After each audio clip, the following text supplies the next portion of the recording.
The purpose of this instructional video is to review preparation for virtual whiskey tastings, to discuss the best practices to get the most out of those virtual whiskey tastings and how to set up for those.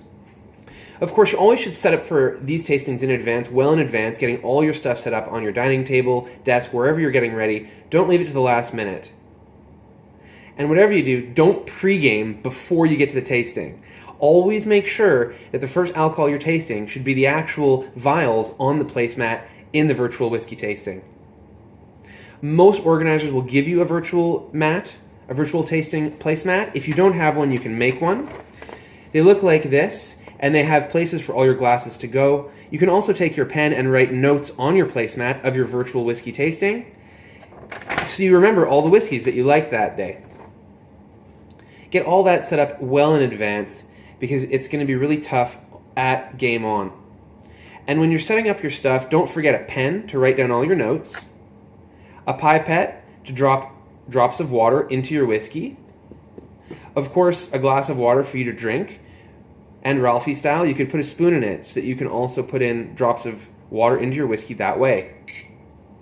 If you wish to cover your whiskeys, you can grab these kinds of covers and you can put them right on top of the glassware. And that allows you to cover them in case you need that covered for any reason. Or if you pre-pour your samples well in advance, you can cover them 20 minutes ahead of time before the tasting begins. Glass selection is very important, especially when you're dealing with very small portions. You might be getting half-ounce vials like this one, or even a 1 ounce, where you only wish to pour half at once. So very small glassware is a great idea for virtual whiskey tastings. Now we all know the most popular whiskey glass is the Glencairn glass. This glass is fun to look at, fun to hold, and accentuates the aromatic potential of the spirit. The bulbous round base is a place for you to get a little bit of a swirl on, and the aromas come off of that widest point and are arrested and held here and concentrated by the tulip top. So it kind of sharpens the nasal aroma. The shape of glassware and where you hold it with your hand and how that warms the liquid or not impacts how beverage alcohol products are consumed, and certain glassware is required for certain types of beverage alcohol products, which is why you don't see people drinking beer out of wine glasses and red wine out of coffee mugs. There are certain glasses for certain things. So this is a great whiskey glass, but it has a very specific function and purpose within whiskey consumption. And there are other glassware types that give you better advantages depending on what the purpose is and what the context is. So since we're doing virtual whiskey tastings with maybe only a half-ounce portion in a vial, we want to remember to use very, very small glasses. So this is an itty-bitty baby Glencairn. If you can find one, that's a great way to enjoy a tasting. You could also use other small glassware, like small tulip glasses that are not stemmed. The best place to go for this kind of glass is at the thrift store. You can find all sorts of incredible thrifted glassware like this little port glass. And these are great glasses for a half-ounce portion because they're smaller than traditional Glencairns and other forms of glassware.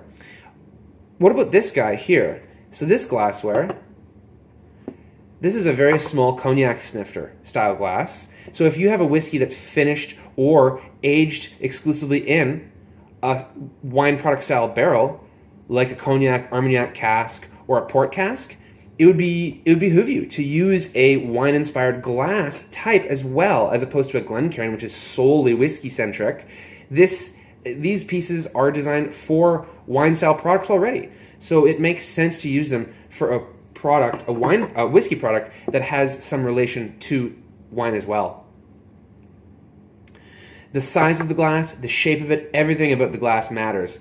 And when I set up my placemat, I'll set up a wide variety of different kinds of glassware, depending on if it's high proof, low proof, peated, not peated, wine aged, non-wine aged, etc. How to pour from your vial. You always pour the half portion of whatever the vial volume is, or less, just a splash, because you want to reserve the spirit at bottle proof on the side. This allows you to add drops of water into the whiskey enjoy it, understand it at that element of dilution, or not, in whatever pattern you wish, but you'll always have this to be able to go back to later in the tasting, or if you're too sauced, just take that shit home. The only other last minute tip is don't forget to cleanse your palate, your mouth, as well as your nasal, sensory, your olfactory senses. You can cleanse your palate between samples by sipping on some water and moving it around your mouth and rinsing your mouth out that way. To rinse out your nasal olfactory senses, smell the water deeply and intensely. Or smell your arm. And that will help to cleanse your olfactory senses. Cheers. I hope you have a wicked time at your next virtual whiskey tasting.